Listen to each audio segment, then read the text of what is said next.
Okay, now let me pull up my preamble. Oops, wrong thing. This meeting is being held pursuant to and in compliance with ordinance number 20-A16, an ordinance to ensure the continuity of government during the COVID-19 disaster. Opportunities for the public to access and participate in this electronic meeting will be posted on the Albemarle County website under the calendar when available. I'm going to take a roll now, and then I will share my screen again. Members here that members are all here electronically. We have Chess Goodall, Randy Switz, Sherry Butterick, Jason Woodfin, Dave Norford, sorry, Karen Firehawk from the Planning Commission, Leah Jung, Rob Farrell, and Supervisor Liz Palmer. At this time, I'm going to share my screen and let you all see the agenda, and we'll get started.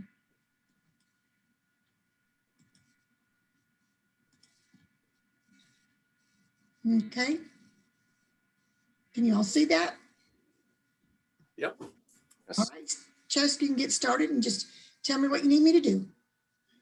Can everyone read that, or should it be blown up a little bit? It should be blown up a little bit. All right, I can do that. Is that better? Yeah. Does that look good for everyone? Yes. Okay, Sherry, do you need to call it to order? Call the meeting to order. Better Okay. late than never. Okay, just going through what happened the last time we met. We closed on Edelberg and Harlow. I think we may have already closed on them, or certainly we're in the process of closing on them. And they weren't big properties, but they certainly, I think both of them had tourism value, because one was in the Southwest Mountains and the other was, I think Old Lynchburg Road is considered an entrance corridor. Is that right, Liz?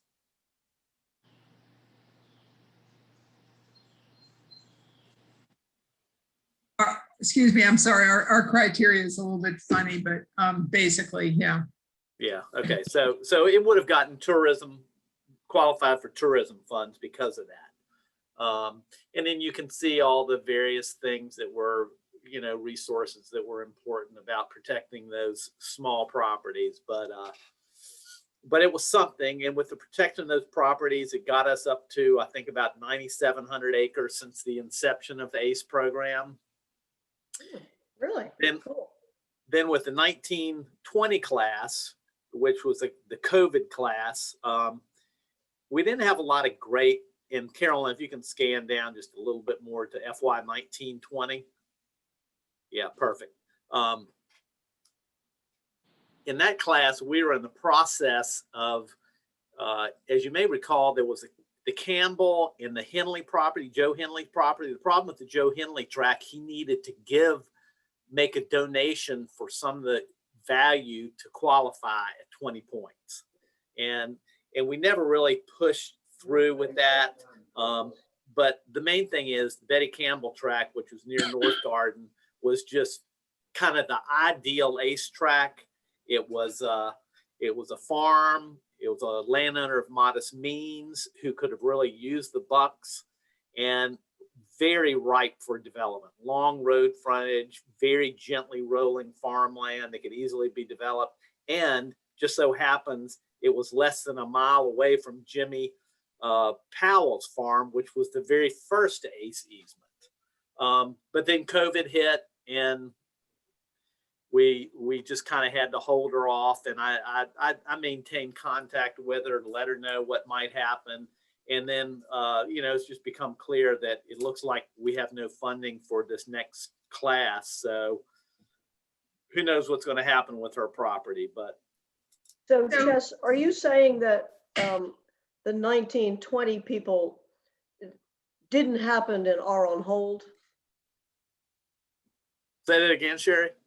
Are you saying that the people listed in FY 2019 to 20, that class of those easements that you mentioned here, Campbell particularly, have never happened.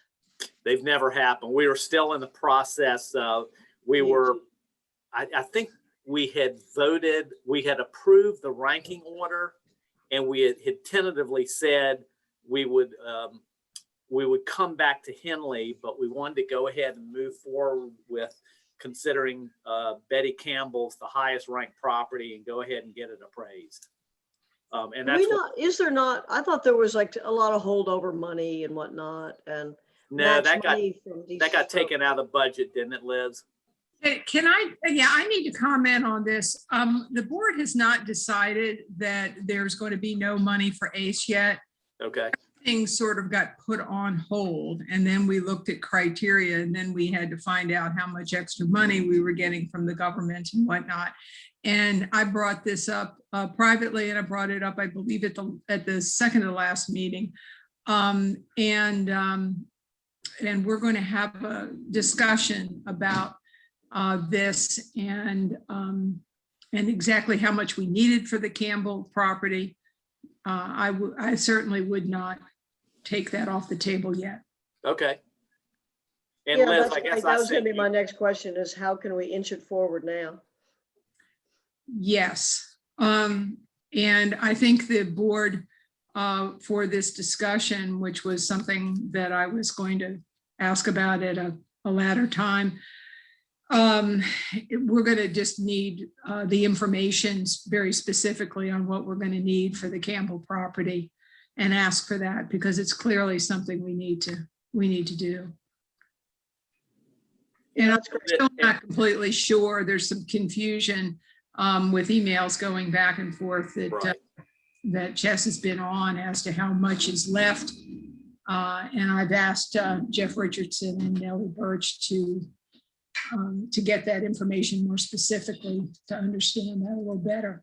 And so I'm hoping that we'll have that discussion pretty soon. Okay, yeah, because Liz, I guess I thought there was like 58,000 and you had a number of like 76,000 or something like that. And I think you said we needed 300,000 total. Well, I have to look back. Yeah, my assumption is that just kind of based on easement values and comparables, that her an easement on her property could easily cost 400,000. And if we got a matching grant for 200, it costs the county have to put up another 200. If we couldn't get a grant, the county would need to put up 400. Okay. Well, that's to be discussed, and I'll certainly continue to push that idea forward. I got the feeling that there is state money again. So my hope is that the Farmland Protection Program will have at least some, and I don't know whether if we're due for any from a back year or whether it's just all upcoming money, but I suspect that there is money there to match. Yeah, well, there isn't much that we have to match. That's the problem. We need, we need at least, for Betty's property, we would need at least 200 of our own money for matching. We have the 70 something thousand already, so we would need that additional 130-ish amount. Yep, I think that's right, Liz. And I maybe I'm being very Pollyanna, but I think that's doable, but we'll just have to see. Yeah. But let me know if there's anything I can do with VDAX or anything to try to nudge it if need be. Okay, I definitely will. Okay, well, and Sherry, as we go through the kind of the meat of this meeting with the different criteria, should we just hit the simpler criteria before we delve into the biodiversity? How do you want to do this? Whichever way you want, just obviously be mindful of your time constraints and maybe hit the high points on all of it rather than, we don't have to go into but so much detail because the people who are knowledgeable about that, I think, did that. And if you can just give us the thumbnail on both, why don't we do the biodiversity first, since there it is, on the Okay. agenda. Okay, well, if you can just kind of scan on down on that a little bit, Carolyn.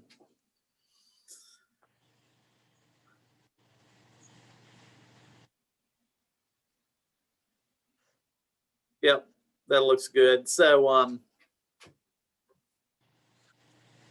Leah and Sherry and Karen and I all kind of formed a working group to really kind of delve into this biodiversity criteria and the models that Karen had a lot to do with creating to score different biodiversity metrics. And we kind of went back and forth on this.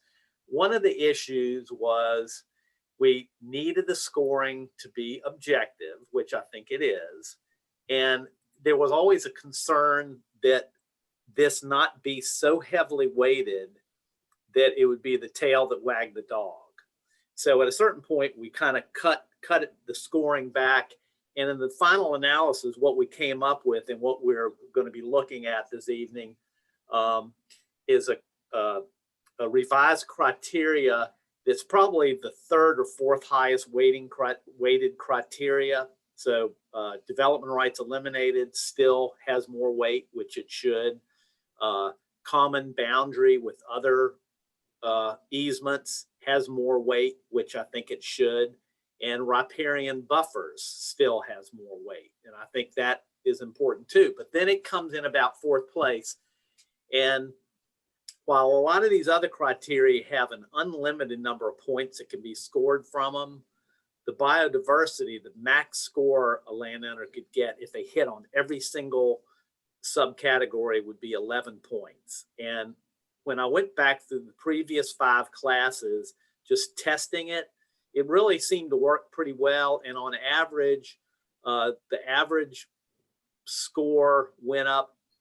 I guess I'm showing almost 4 points on average per parcel or per class.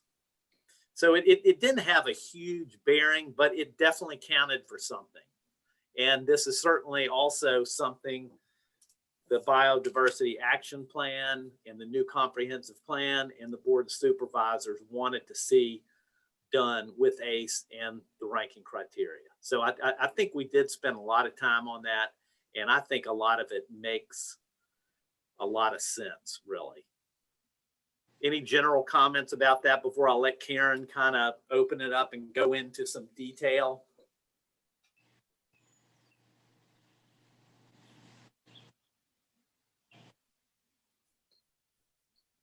No comments? No. Nope. Okay, well, Karen, you want to, Sure. I guess the 3 subcategories we had were habitat connectivity, forest blocks, and then what rare important, I forget what the name of it was, but unique. Yeah, area. and you have, so what I'm going to show is just the, how those forest blocks were created.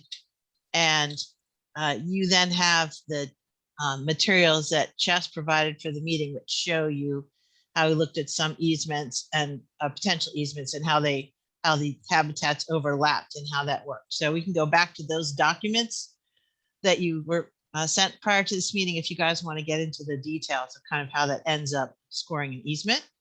But what I put together for you is just a quick overview of how those forest blocks are actually created. And so without further ado, I'll share this. And this is intended to be quick.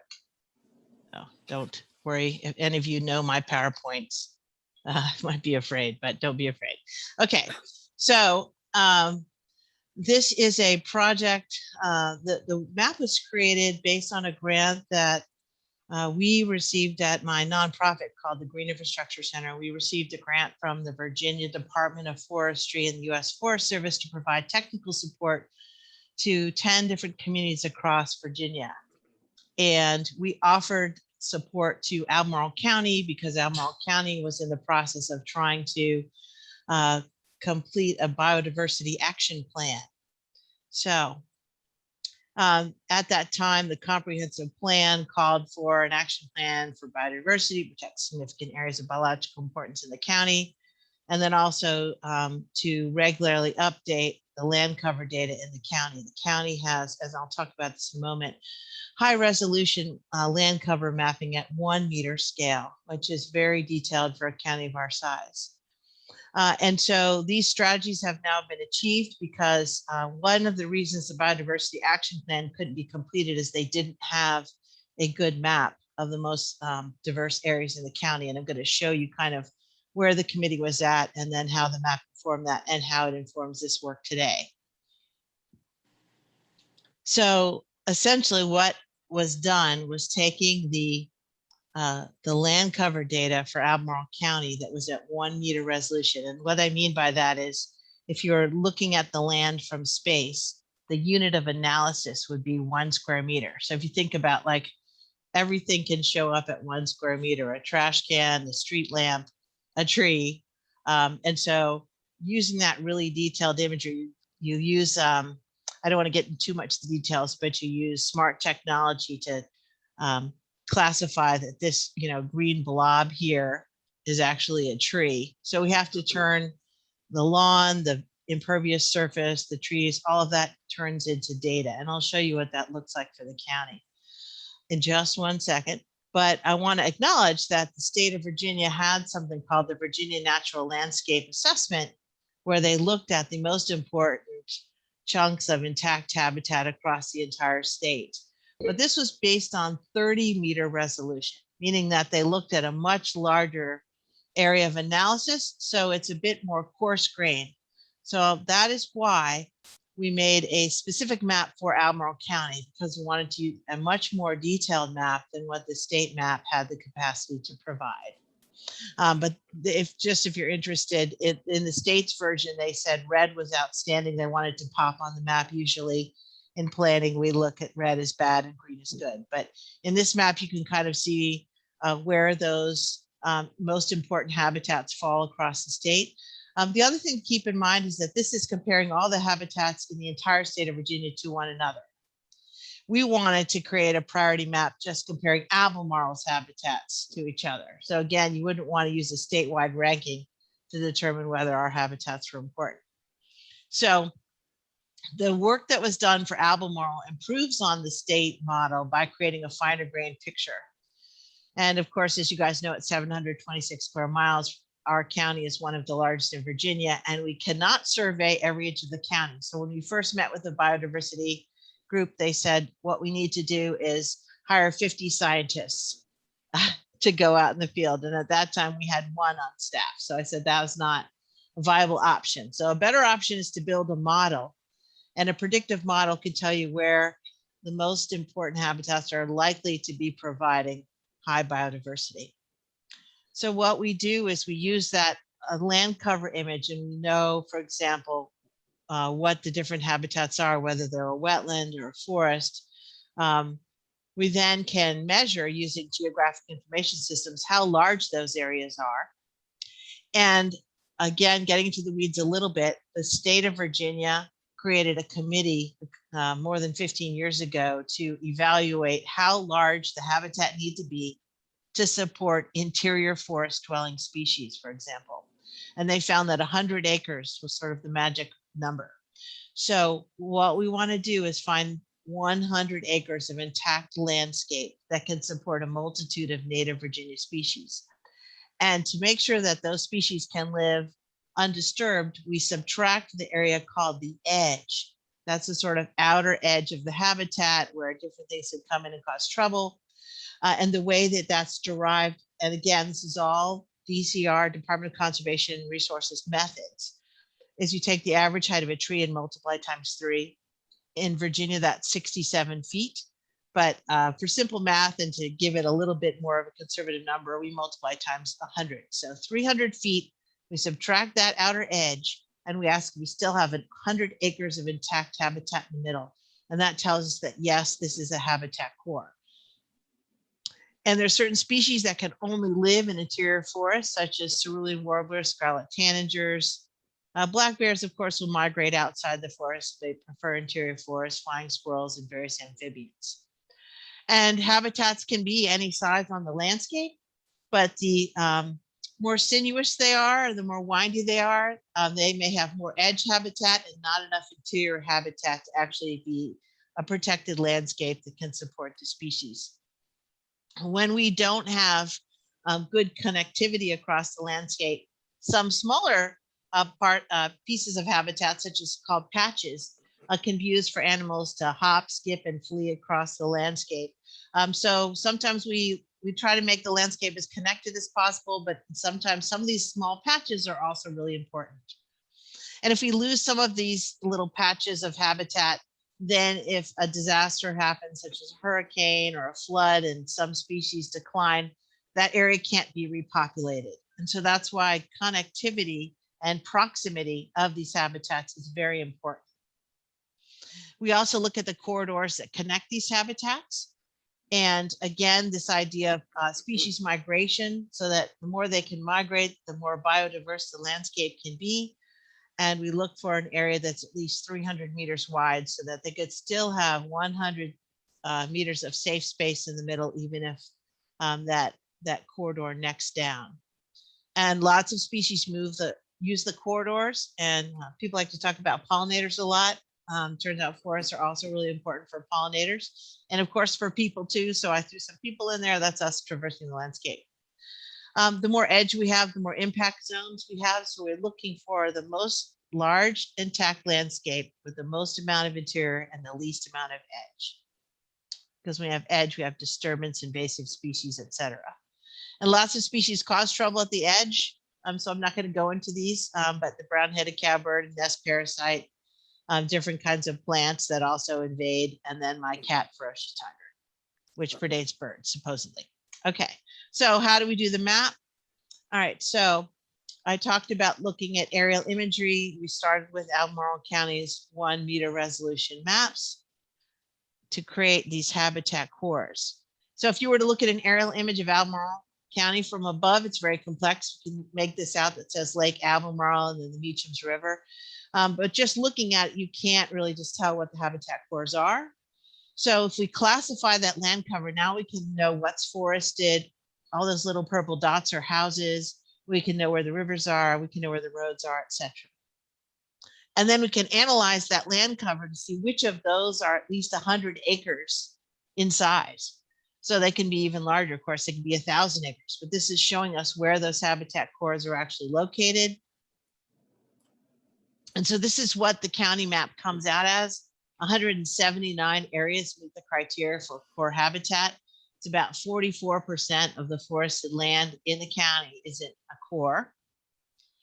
And we don't just look at the area of the landscape. We also bring in other metrics to rank these areas. So you could actually have a 300-acre forest core and a 100-acre one. And you might think, oh, the 300-acre one is better, but it could be that that 100-acre core is supporting endangered species, has rare wetlands in it. It could have other things that make it even more valuable from a biodiversity criteria.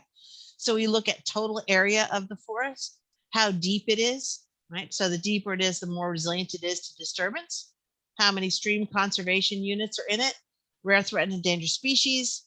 Is it water rich? What's the length of streams within it? The soil productivity index. So the more productive the soil, the healthier it is. The area of wetlands. If it has some topographic diversity, because that provides more habitat niches. How much surface water in general. And then the diversity of landscape forms. So each one of these elements gets points that are assigned. And again, I just re-emphasize this, whenever this method is all based on what DCR, Department of Conservation and Recreation, is already doing. Again, it's just at a much finer grain level of analysis. This just shows you a quick snapshot, and this isn't up to date. This map's a few years old, so don't start squawking about an easement that's missing. But what it's showing you is pink is generally the easements. We have a lot of easements in Albemarle County, but there are still the sort of lime green color are priority habitats that are not under easement. So it is true that we have not protected everything with an easement that could be protected. And then we will lose some of these habitats as we develop. So it's just a quick shot of the urban ring of Albemarle County. Here's Seminole Trail, Rio Roads down here to the south. And this is the development that's being constructed on, near Polo Grounds Road. So this is also part of the county's philosophies. We're trying to develop in the urban ring so to preserve more of our rural area. And so as a result, even though I'm sad to see this core go, as a planning commissioner actually voted to let it be developed, they did have a plan to conserve the stream valleys. But nevertheless, it's no longer a habitat core. There's some sacrifice for having more habitat, larger areas of habitat out in the rural zones. And this is just really quickly showing you, some of you might be aware that the folks who were a part of the biodiversity action planning effort also did a lot of field surveys, right? So they went out in the field and they looked at for rare plants and other things. They surveyed areas where they had permission to get on the land because they can't just go walking across anyone's land, and where they suspected there might be rare species. But if you take a look at this map, you see the little bits of orange, right? That's what they surveyed. But look at how much more habitat there is available in the county. So just using, boots on the ground and volunteers, we can't possibly field survey every bit of the landscape. And so that's why this model is so important, because it tells us there's very likely high quality. We know there's high quality habitat there. It likely supports a rich community. And then we can look at how well connected the landscape is. And so we also can model across the landscape to look at which areas support corridors for wildlife to move based on elevation, not having to cross a major road. So that kind of work has also been done. And then just to let you know that we can also, these habitat cores themselves also serve as connections. Okay, so that's just a summary of going from, basically an image of the county to an actual analyzed model of the county showing us the most important habitats. And then they can be used to inform all sorts of other things, not just protecting biodiversity, but also looking at strategies for the county itself. And this is just the last two slides. This was the map that was in the comprehensive plan last time around. It shows the important agricultural soils, right? And that's good to know. However, all that land is not available for agriculture, because this is what I'll zoom into a little square of it. Here's again the prime agricultural soils. And the good news is we have a lot. But of that, this is how much of that landscape is forested. So we really only have available these areas that are showing in brown, right? Because we're not going to be clearing massive forests for agriculture. We're not colonizing Virginia. It's not 400 years ago. So bottom line is that this kind of data makes for more informed decisions. And so that's it. That's the method to create habitat cores. I don't know if anyone has any questions, but just wanted to share with you kind of how we got to that list of those forest blocks. And now what we could do, Jess, I suggest, is going back to some of the images that you showed earlier with your advanced materials, where you showed kind of if we created some different criteria, like if the habitat core was, half of the property, or was it just intersecting part of it? So I'm going to unshare now. If anyone has any questions, please feel free to ask. I just want to point one thing out, that Leo Malik is in attendees and he's raising his hand, I assume, to come in.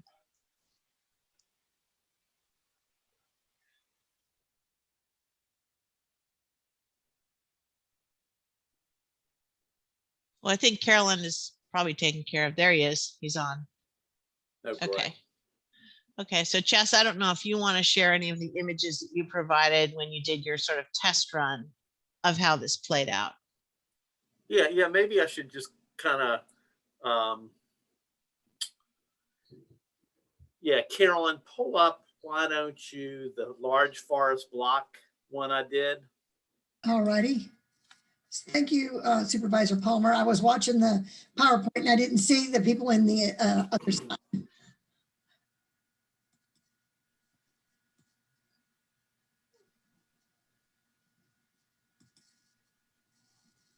All right. Uh-oh. Didn't know we had that. Well, okay, wait a minute. Hold on. Let me try something here. Hold on. And if you're having trouble, I could always share the attachments from my screen if you want. Is this better? Yeah. In maybe one page. Yeah. That's good. You need it a little larger? No, that's well. Perfect.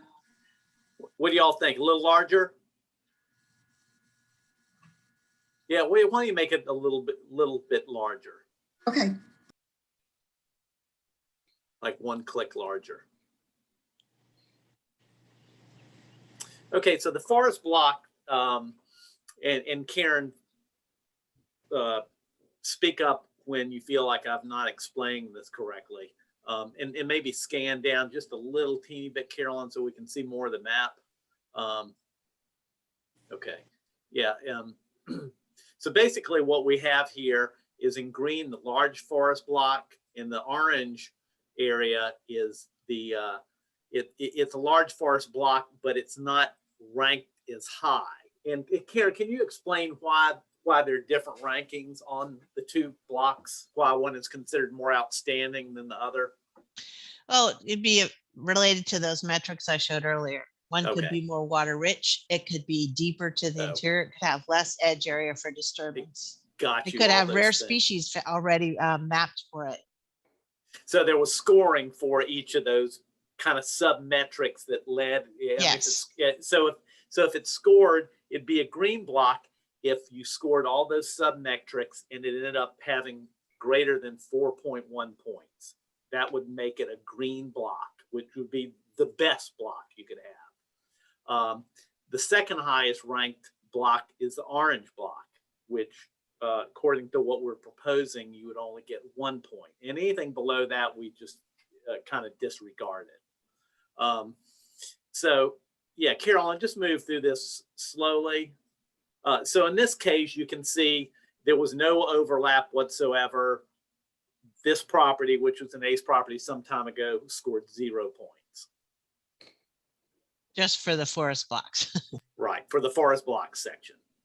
Now, in this case, there was, I'm looking back at this, yeah, this was a lesser, it was not the best forest block, it was the second highest one, 3.1 to 4 points. So this scored 1 point because it does intersect or overlap, but if it had overlapped by more than 50% of this parcel, we would have given it a bonus points. But it didn't get bonus points because it didn't overlap by more than 50%. Does that make sense to everyone? Mm-hmm. Okay. Now in this case, let's see. Oh yeah, okay. This property scored 2 points because the outstanding, the green forest block, was the one that intersected it. It was still less than 50%, but it scored 2 points as opposed to 1 because it was mostly a green forest block.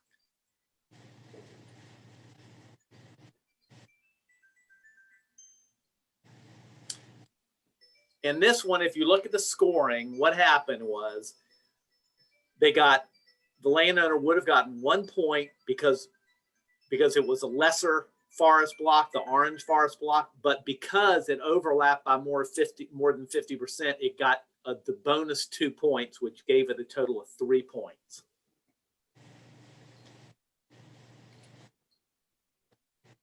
And yet this is another example of a property where the green block, the more outstanding block, intersected the property by more than 50%. So that property got the maximum you could get for this particular subcategory that we're calling large forest blocks.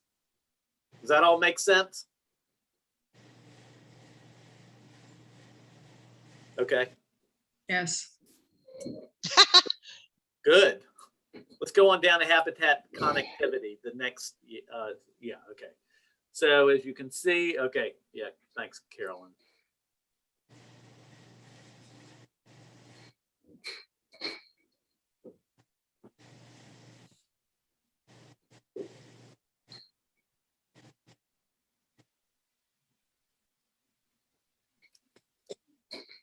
Okay, let's see, overlap.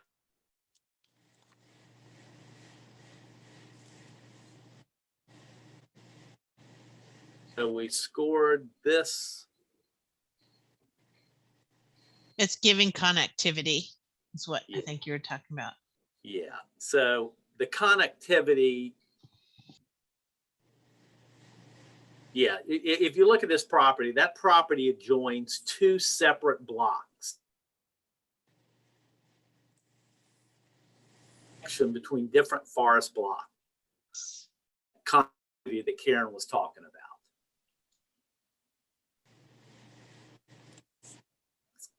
Scan a little bit further, Carolyn, so I can read what I wrote down there. Okay, these were forest blocks. And again, you can, yeah, it forms a primary connection between large forest blocks. So that just kind of, this property is great because it fills in a gap and makes the connection even better.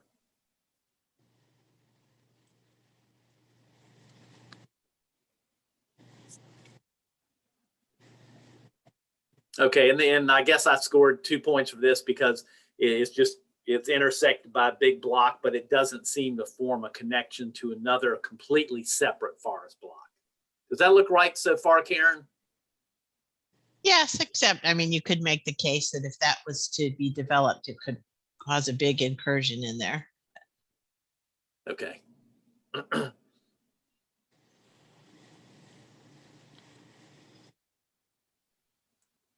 Okay, and this one scored 2 points because while it was overlapped by a large connected forest block, it did not connect it to a separate forest block. Did not form a primary connection. So it got 2 points instead of the max that it, instead 3 points would be the maximum you could get for habitat connectivity. Right, you're still getting points, but you're not getting the max. Right. Was that it for connectivity, Carolyn? Yes, that was it.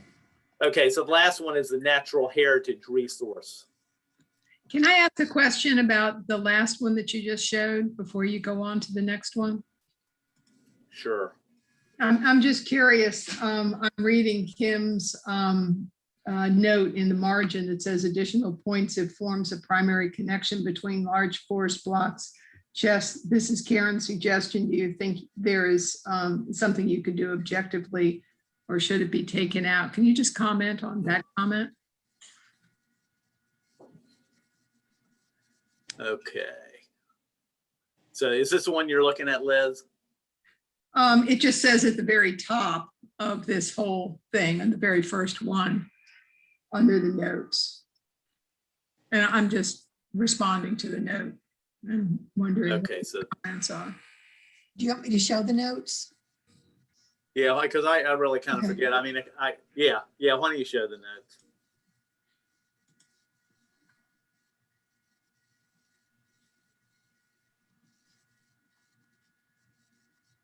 And I think we did agree Yeah, that if it formed a that's- primary connection, it would get extra points. Yeah, so that was, so to Liz's question, that was done. That's what Jess was just showing about forming connectivity, because if you break that connection, like I showed, that's why I showed you that little cartoon earlier, something happens and then it's hard to be repopulated.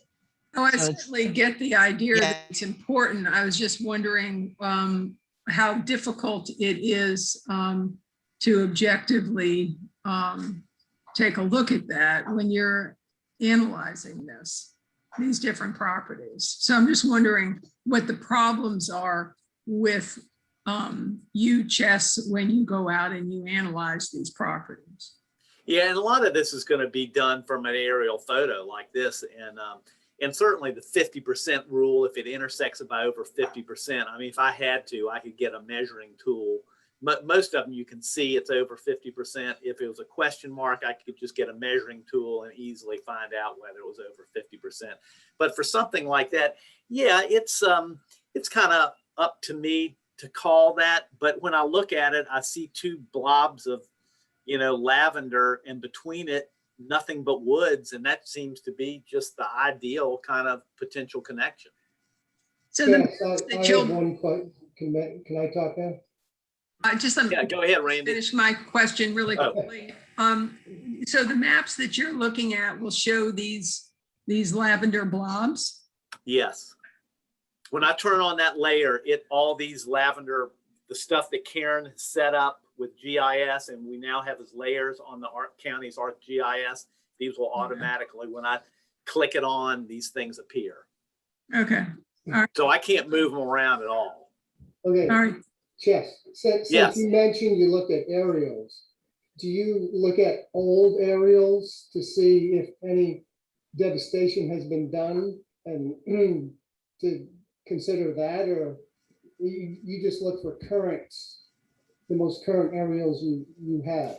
Yeah, I mean, I just look at the most current. Certainly, I mean, the thing I've wondered about, that is kind of delving into it deeper with the habitat cores. Obviously, a core that's undisturbed forest should be more valuable than a core that's been fragmented by logging and is no longer, a fully stocked forest. But yeah, I'm looking at the most current conditions because I think those are the most valid conditions. Yeah, I mean, from a scientific standpoint, you could use historical aerials to go back and determine how disturbed that forest had been in the past. You could determine if that was an older growth forest or a recently harvested forest or a recently disturbed forest. So all of that is scientifically possible. However, and you can put boots on the ground and me and Chess can run around and tell you if it's disturbed. But we're trying to make a simple and as objective as possible process. And so we have simplified it intentionally beyond what you might do if, say, you were going to write a habitat conservation plan for this landowner. Yeah, and Randy, I will just say, you're asking the question about looking at older aerial photos. When I'm writing forest management plans, I always go back and look at the aerial photos from the 1930s and kind of move on up because I like kind of tracking where the land use change has been happening over time. So it's really valuable information for sure. This is Rob. Can I break in? Yeah, go for it, Rob. Sorry, can't help but speak up when we equate timber harvesting with some sort of devastation of the forest. All the forests that we're looking at that have all of these biodiversity values have all been harvested in the past. So just I don't want to equate forest management with some sort of destruction of forest qualities. It is a temporary change in forest cover. It certainly is a change to what's growing there, but it's still forest. And sometimes it's better forest if it is harvested. Yeah, if it's done well, and it's true. more fully stocked, as it were, and less degraded than as if it had just been left to grow up in, junk trees. Along that line, I'd like to mention a couple things. Because since Sherry and I and Karen were on the working group that put this together, none of this is perfect. It was the best way we could come up with for, like Karen said, trying to keep it simple and also going by known information at the time. And I wanted to mention, related to that, a lot of the analysis was based on analysis done for the BAP and analysis that DCR has done using forest blocks. And I've been working on some wildlife corridor issues and trying to learn more and more about wildlife corridors and some basic wildlife science. And long story short, I'm helping Virginia Tech get a program up to get a student, and I'm working on funding, getting a student to do some bobcat collaring for radio tracking so that we can get a better feel for actual wildlife corridors. I've spoken with a number of different wildlife scientists, one particularly who's really well known in Virginia for having worked with tracking bobcats and looking at population dynamics for bobcats, coyote, and black bear. So her specialist is like carnivore conservation and population dynamics. And she and I chatted a bit about the concept in our state that intact forest is very is the most desirable type of habitat. And that is being debunked more and more by a number of scientists. I've also confirmed that with some of the conservation ecologists, PhDs at Smithsonian Research Facility up in Front Royal. And so that's part of why I've been working to get this bobcat study going, because bobcat can be, because they eat such a diversity of prey species, the habitat that they utilize is going to be a reflection of a broad diversity of other critters, other vertebrates. And in looking at some studies that have been done already on bobcats, like in Virginia and in North Carolina, they found that bobcats spend very little time. They do go through an interior forest, but they go through quickly. They spend more time on edge habitats, which would make more sense because there's more diversity of prey there. And part of what that also set me into thinking about all of this is I found out that Nature Conservancy is actually going in and burning patches, creating specific patches within interior forests to increase biodiversity. And also, like Rob and Sherry were saying, I saw some studies that show pretty obviously that small timber harvest actually improves the forest, or rather, sorry, it improves biodiversity. So with all of that, I do not want to throw a wrench into the work that has been done in looking at forest blocks, but I think that it'd be great if there was a way to just tweak a little language somewhere that would provide flexibility for the future as science grows and we learn more things about wildlife corridors, we learn more about wildlife habitat. It would be great if everything wasn't linked, say, specifically to forest blocks. So like I'm just made a note, the last slide that Carolyn was showing for us was about, I wrote it down, I can't even see it. Anyway, about habitat connectivity criteria, and it referenced the cores that are identified in the BAP. If we could say, just put something in there so that it continues to reflect improved knowledge. So in other words, not just saying it's connected to forest blocks, but connected to whatever is identified as valuable habitat for wildlife. And of course, one of my questions early on was, which wildlife are we talking about? Because different habitats important for different wildlife. And that's why I was looking at bobcat, because they can be considered an indicator species. And the conservationists say also it's an umbrella species. If you protect habitat for bobcat, then you're protecting habitat for all of these other species that fall under the bobcat, that are part of the bobcat's diet. So I hope that makes sense. I do not want to throw a wrench in this. I'm just hoping we can add something for flexibility so we don't have to go back and refigure this all out in the future. I have to say, I am not very comfortable adding stuff at this late date, at this time, because I think we've all worked through to get comfortable with where we are and what we have. All of the criteria have been tweaked at one time or another and are likely to be so in the future. So if a need to tweak something comes along in future, I hope we can address it at that time. Yeah, I agree, Sherry. And Leah, thanks for your comments. And I would just say that for sure, all this, these are kind of living documents that hopefully will change through time and evolve into something even better to reflect better science. Yeah. Go ahead. I just want to agree with Sherry on this for right now, but to add something that sometime in the future, really picking out what we're talking about is important. I mean, I know in my neighborhood, bobcats thrive on local chickens, and on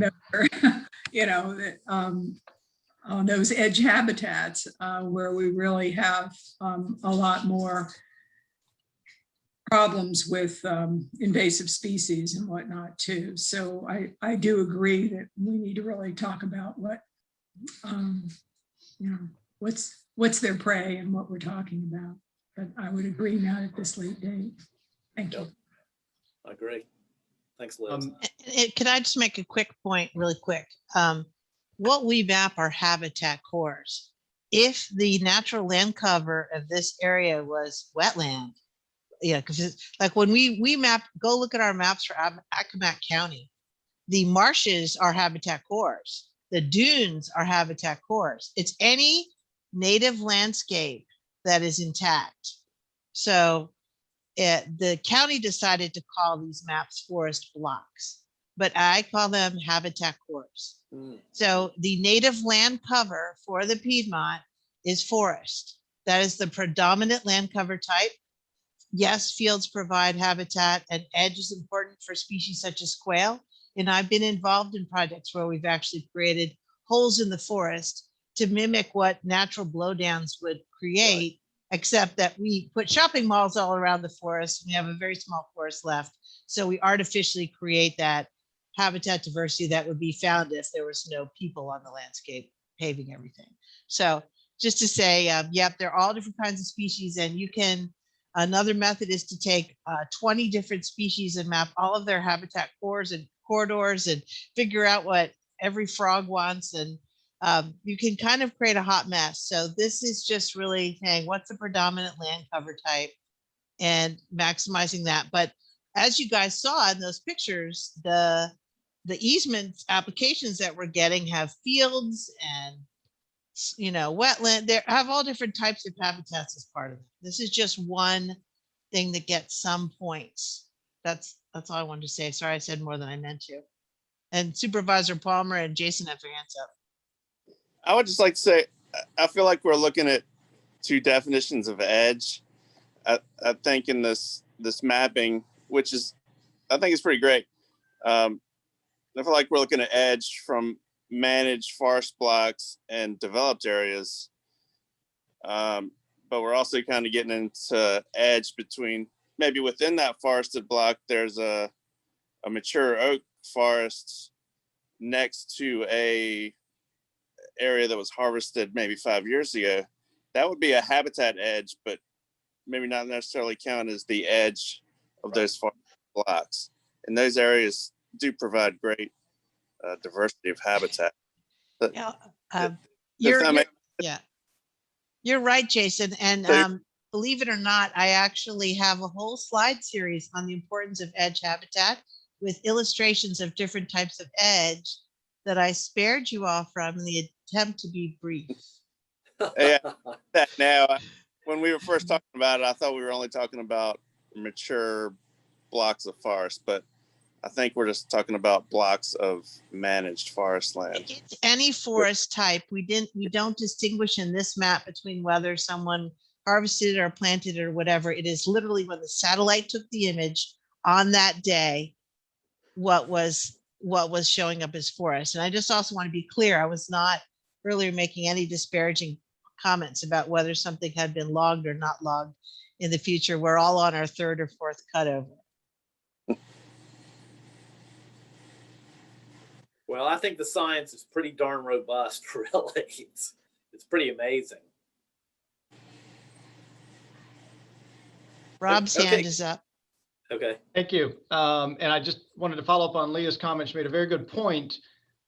The way we prioritize which properties we protect will be evolving year after year. And as Leah points out, we'll come up with new science and we'll find new ways to prioritize which properties we protect. And that will change. Hopefully we'll continue to change that as science evolves.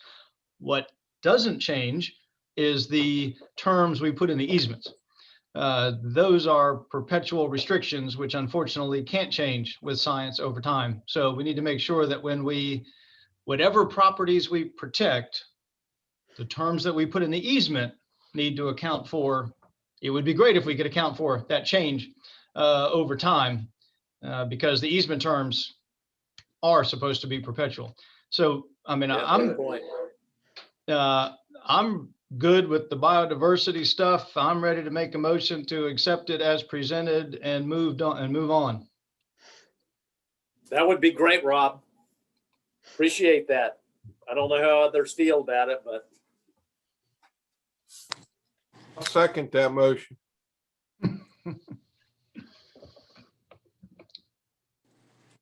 All right, do you want me to take a roll call vote? Motion's made and seconded.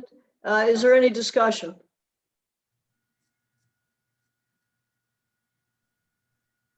It sounds like none.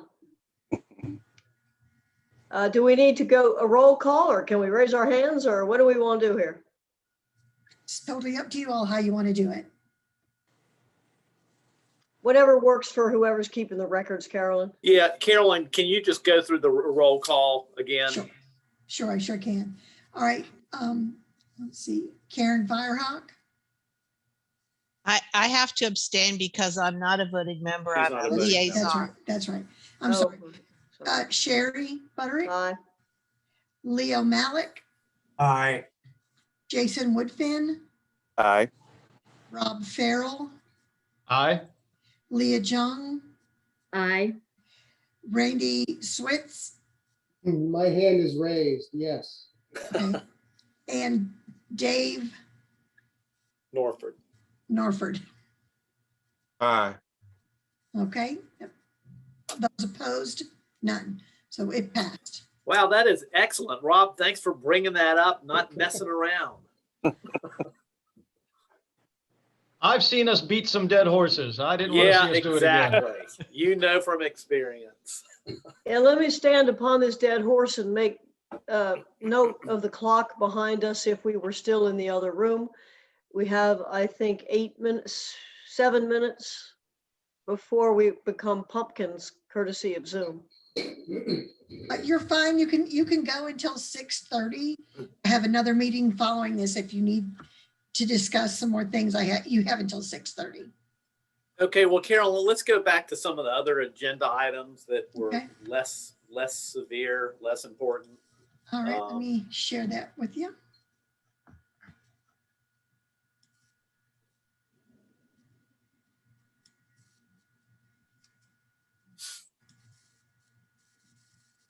All right, can you see that?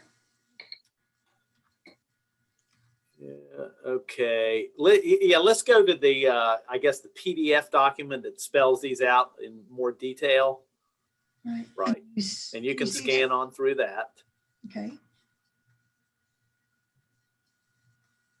Yeah, let's start with the working family farm because this is a simple one. This was something Kim brought up that I didn't know about. Rob, you obviously know about it. Is just adding that the farm would get an extra point if it's not only a Virginia Century farm, but a certified Century Forest by the Department of Forestry. I move we add that. Yeah, I think everyone pretty much agrees with that one, I would say. Could you just give a couple sentences about what that is? Yeah, working family farm is a farm that's been in the same family for 100 years. And for a certified forest, what is that, Rob? Same thing, 100 years? Yeah, it's the same. Same definition. Thank you. Do we need to vote on these individually? Maybe Can we- not a bad idea. We can do it quickly, hopefully. All right, this time, why don't we all just raise our hands if you're in favor? Wait, we had a motion, but we didn't have a second. Second.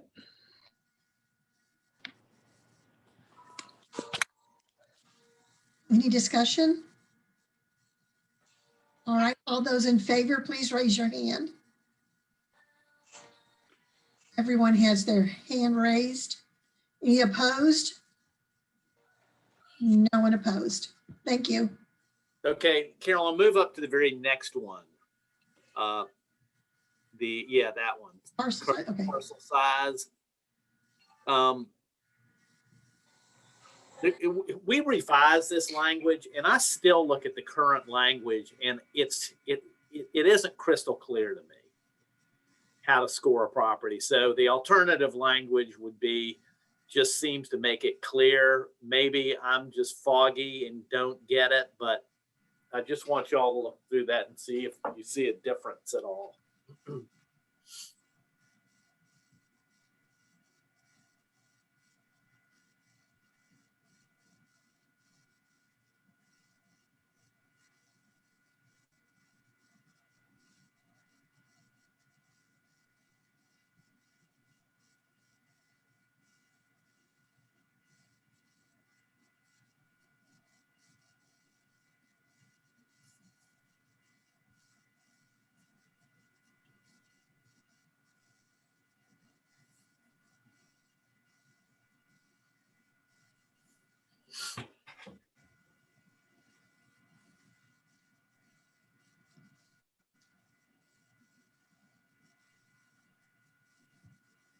Any comments? I mean, is the original language, is that comprehensible to everyone? I mean, I think the original language works if you know what the intent was, but like you say, it could be, maybe the alternative language is probably more clear. That's what I think too. And you're the one adding the point, so I'm with you. Okay. So what we're saying is we did intend for it to be 2. Yeah, we intended it for there to be 0 points for 50 acres or less. Right. With 1 point per 50 acres after that, but a bonus point for properties for each 50 acres for properties over 200 acres.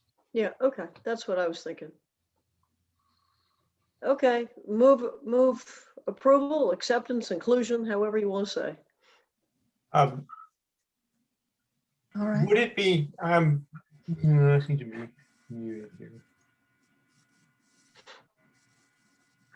As, Sherry, Hello? this is Leo on this end. I don't know whether I'm coming through or not. Yeah, let's see you. Would it make sense in this particular alternative language to say something like a parcel that's less than 50 acres gets 0 points, and then kind of use a descriptor for the fact that a parcel of 50 acres would get 1 point, and then how many points you would get for a parcel of up to 200 acres, and then how many points you would get for every 50 acres over 200 acres. Did I make that? That sounded, let's see if I can make that more clear. It sounds like you want to spell it out for each individual gradation. Yeah, I mean, that Chess, would I mean, be, if Chess feels like he needs that, fine. does that seem like it would be a little bit more specific in terms of its useful actual application? So would you, just so I'm clear, because I am a little confused and I like Leo's comment a lot. So if you have 60 acres, you get 1 point because you're over 50 acres, right?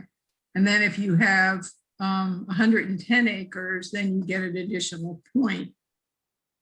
Is that correct? Yeah, although a lot of times what I've done is I have, I've prorated it. So in other words, a 90 acre tract would get more than a 60 acre tract. It gets some fraction of 1 point. It would get 4/5 of a point instead of 1/5 of a point. But, maybe my interpretation is wrong. I mean, I think that's a nice idea, Chess, but I will say if you're going to do it, it should be clear in the ordinance that that's what's done. Yeah, I agree. Okay. I mean, just whack it up so it says that. That's fine. So if that's what no you want to do. fractions. I think the fractions are great. I think they add, but I don't think that's what the ordinance says. Okay. So make the ordinance say what you think is good. And there's no value to making the language succinct if the effect of making it short actually obscures the value of what you're trying to point out. So having 2 or 3 sentences here might actually make it a whole lot more clear. This seems to be the only criterion that actually has a specific numerical value that you're using.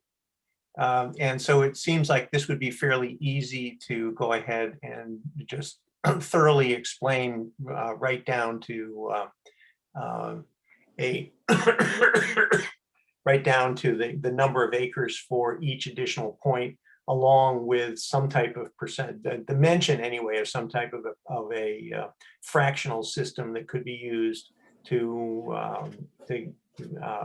get between the 2 points. Yeah, as long as it's as clear or clearer that over 200 acres, you get a bonus point for each additional 50 acres. I think, to me, that's the important content here in terms of the info we're tweaking. Right, bonus points for the bigger properties. And is there a maximum number of points that you can get for a parcel that's over 200 acres? Only based on how much land you can say grace over and afford and have. Right. Okay, well, would that be important to include in this? That there, the score is different for every 50-acre increment.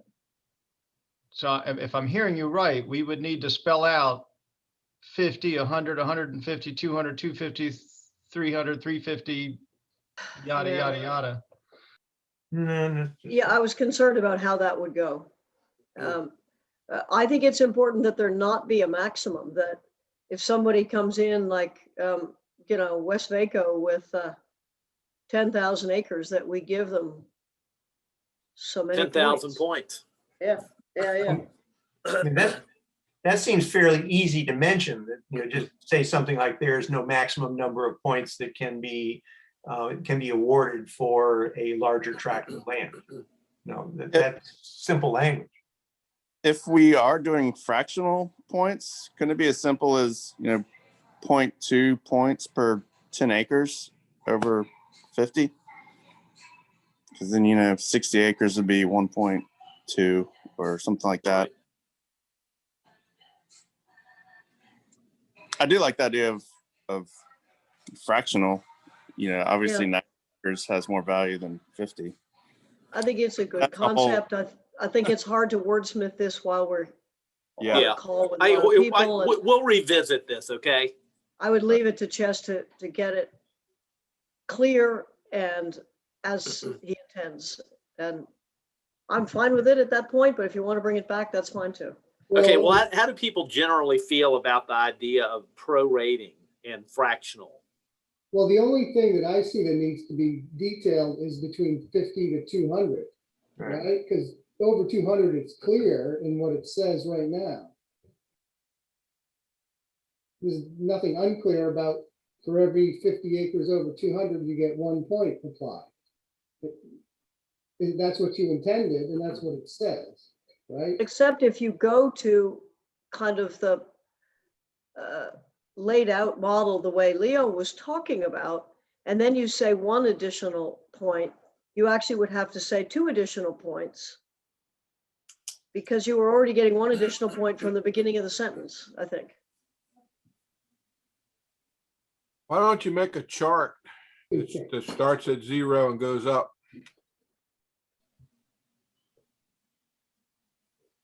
That's a good idea. Yeah, make reference to a chart, just like we make reference to the income grid. We'll work on the phrasing. The chart will make it hard to deal with, on 63 acres, for example. Yeah, no, that's true. I do think at one point we did break it down, said 1 point for 0 to 50, 2 points from 50 to 100, 3 points. At some point in the past, I think we did that. But if we're interested in fractional interest, I'll do some alternatives. And Leo, definitely email me with some of your suggestions. I will do that. And Randy, you too, if you have, or anyone who has suggestions. Sure. Yeah, whatever gets worked out. Okay, Carolyn, one more up. Okay, this is one, riparian buffers, that for you all who've been on the committee for a long time, we struck not that long ago for intermittent streams. It used to be in there, and then we took it out, and then Kim Biasioli, who's a natural heritage, a natural resource manager, she thought because of the importance that intermittent streams have to protecting water quality, that she wanted to add it back in as a voluntary measure. So that's what this is all about, is do we award more points for the voluntary protection of intermittent streams?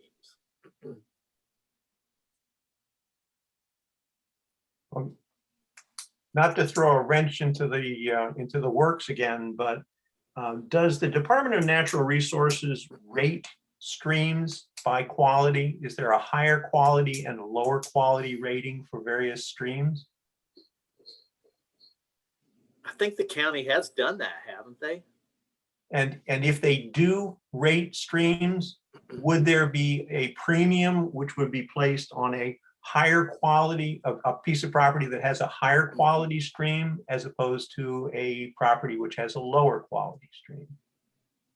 Although the lower quality stream might benefit from more from getting the property's cattle out of the waterway. So it's, Yeah, you get more sometimes lift. the poor Yeah. low quality guy is the one who needs help too. So Well, that's basically why I'm asking the question. You know, is there, should this whole idea of a stream be a generic stream, or should in one way or another there be a nod to the quality of the stream as determined by some scientific method? I think that's a good question, Randy. And I do feel like the county has done those assessments of streams and they have a rating system. I mean, it's like good, bad, excellent, you know, that kind of thing. Well, DEQ classifies streams, for example, whether they're trout waters or fishing, recreational. I mean, that is available. I mean, You you've mean like got tier things 1, like tier 3, impaired. whatever. I don't know if that's what you're talking about. That's but what I'm thinking of, Sherry. You're talking about impaired, TMDL, impaired waterways. Right. I frankly think there are good reasons on both sides to have buffers in general. And I don't know how you can say one's worth doing and one isn't, although I do have some issues with this voluntary protection, not because of the topic, but because I think it rocks the scoring system. Just on the stream rating, the DEQ and the county does have some testing on different streams, but they don't test all streams, and they specifically intermittent streams would be hard to test. Yeah, you're right. I think you either have to say yes or no. I guess you're right about that, Dave. Yep.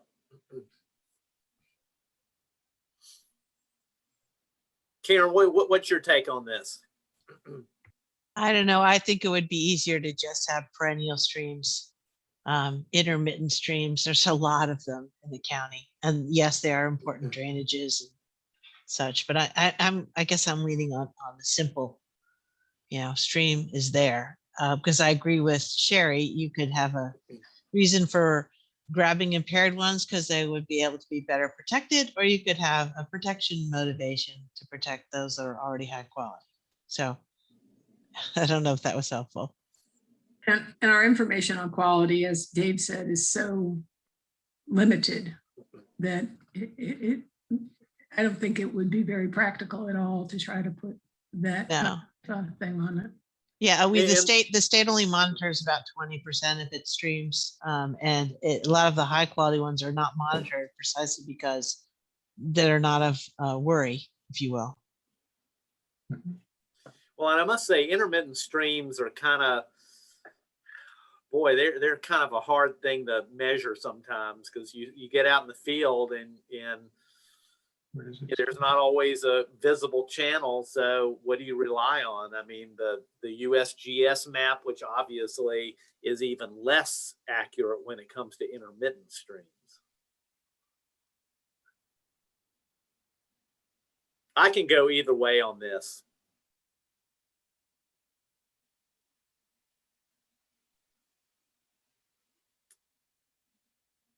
Leo has his hand up. Oh, I took my hand down before, but I don't know how to get rid of the hand.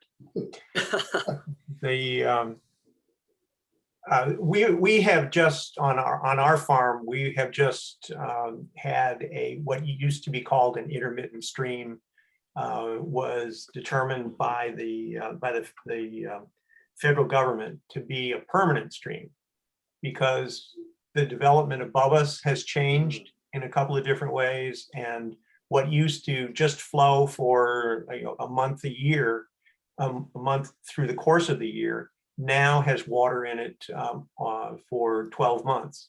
And it was, I think you're going to run into that same problem when you try to look for intermittent stream. What is a permanent stream in a wet year is going to perhaps be an intermittent stream in a dry year. Yeah, and, I agree. And so maybe what you really have to do is to stay with what is already considered to be a permanent stream, and because that's something which can be defined and actually has a metric, as opposed to doing something which is much less able to be defined, which is the intermittent streams. Yeah, I agree. Hey, Rob, do you have any comments? I second Leo's motion. Okay, so it sounds like we want to just strike this and leave it as is. Is that right? Agreed.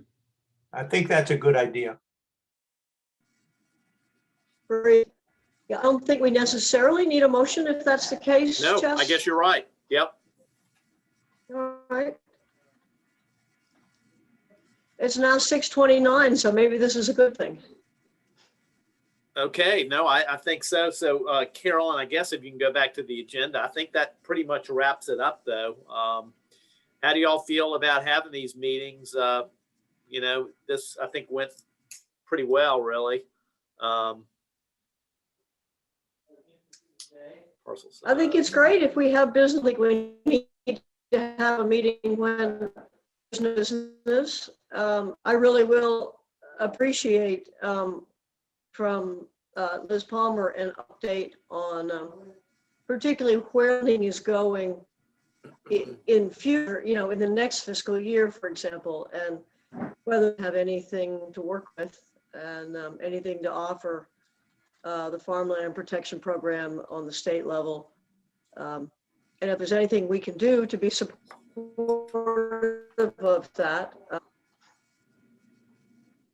Sherry, is there information that you can get whether there is money to be had on the state level? When you said you think that there is, can you find out some more? Sure.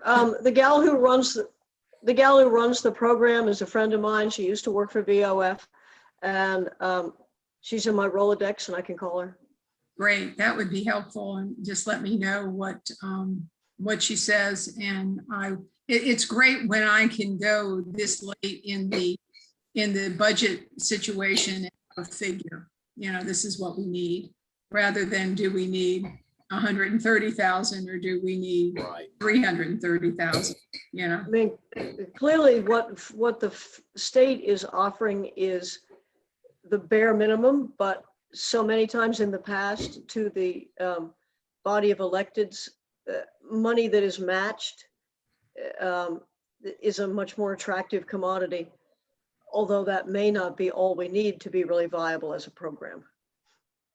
Yeah, I just want to know how much to ask for when I go in there. And if it's a $400,000 to get the Campbell property and we get matching from the state at 200,000, Sure. It's Yeah, just, I can check on that. okay, that'd be great. Thank you. But as Walter Perkins once said, just ask for $1 million. That's a good conservative number. Yeah, right. And that was 15 years ago. All right, I'm going to say goodbye. And if we want to have another meeting, just get with me and I'll get you some dates, and then you can see what works best Okay. for everybody. That's probably the best thing to do because I have a lot of meetings. Okay. Well, that sounds good. I do a lot. But really appreciate everyone attending and having a good discussion and not going off on crazy tangents. I think we kept it pretty focused, so that was great. Okay, well, thank you. And All right. Well, thanks everyone. Thank you. Bye, Bye-bye. everybody. Okay. Bye. Okay. Thanks.